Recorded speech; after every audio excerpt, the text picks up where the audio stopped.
السلام عليكم، ازيكم يا احلى متابعين في الدنيا. النهارده هنعمل مع بعض كيكه الشاي اليوميه.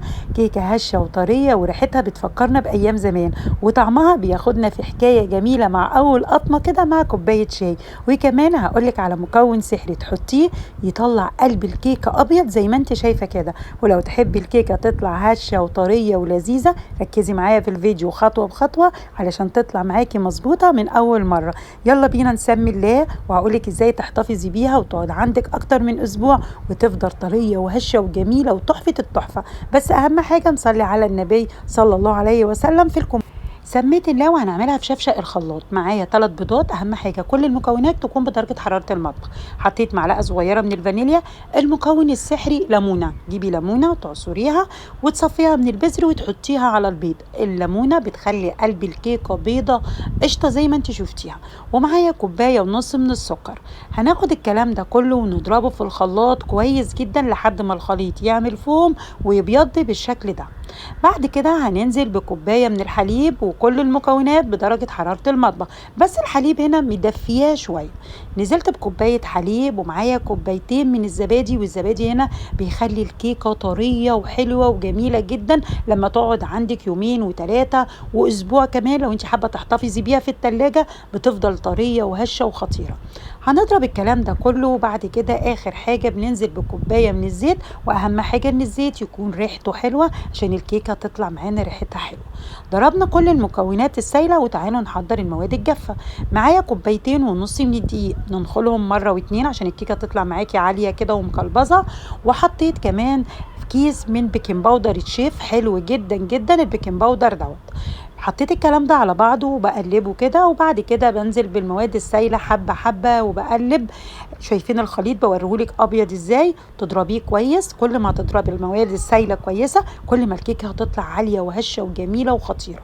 هنا بنزل حبه حبه وبقلب، بس اهم حاجه لما تيجي تقلبي في اتجاه واحد. وعلى فكره ممكن تحطي الدقيق، لو شفشق الخلاط بتاعك كبير ممكن تحطي الدقيق على المواد السايله وتديهم تكتين كده، هتبقى هايله جدا جدا. شايفين القوام بتاعها مظبوط جدا جدا كريمي وخطير.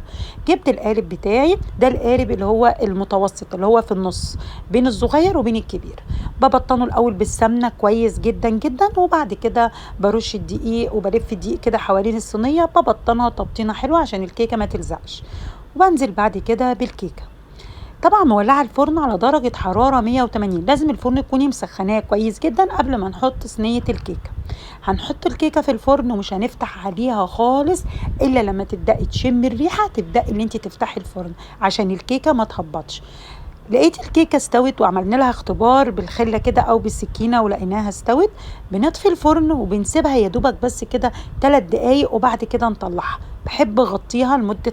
ما شاء الله ريحه الكيكه كانت قلبه البيت كله خطيره يا جماعه. السكينه ماشيه في الحلاوه. انجح صينيه كيكه هتعمليها. الليمونه اللي انت بتحطيها مع البيض بتفرق جدا في الريحه وبتخلي قلب الكيكه ابيض تحفه زي ما انت شايفاه كده قشطه. وطبعا القاع بقى مستوي حلو جدا. بطلنا الصينيه بتاعتنا حلوه، شايفين طريه وهشه ورهيبه تحفه تحفه تحفه.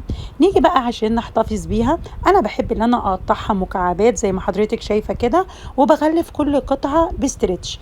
بسيبها على المطبخ، الولاد وهم نازلين بتبقى سهله ياخدوا قطعه في ايديهم. انتي رايحه نادي رايحه مصيف بنحطها في علب من علب التلاجة وبنرصها ونغطيها وبناخدها معانا، بتفضل معانا يومين و3 وبتبقى زي الفل. حابه تحطيها في التلاجة عشان الجو حر برضو خطيره يا جماعه. بتطلعيها تسيبيها كده دقيقتين 3 وكلي منها بقى رائعه. شايفين القطعه متغلفه بالاسترتش رهيبه. جربوها وانا مستنيه رايكم في الكومنتات. سهله وسريعه وفي الخلاط وانتي واقفه كده هتعمليها مش هتاخد منك وقت خالص. ما تنسوش بقى لايك وشير وكومنت حلو منك كده، وتفعلوا الجرس عشان يوصل لكم كل جديد. اشوفكم في فيديو جديد ان شاء الله. السلام عليكم ورحمه الله وبركاته.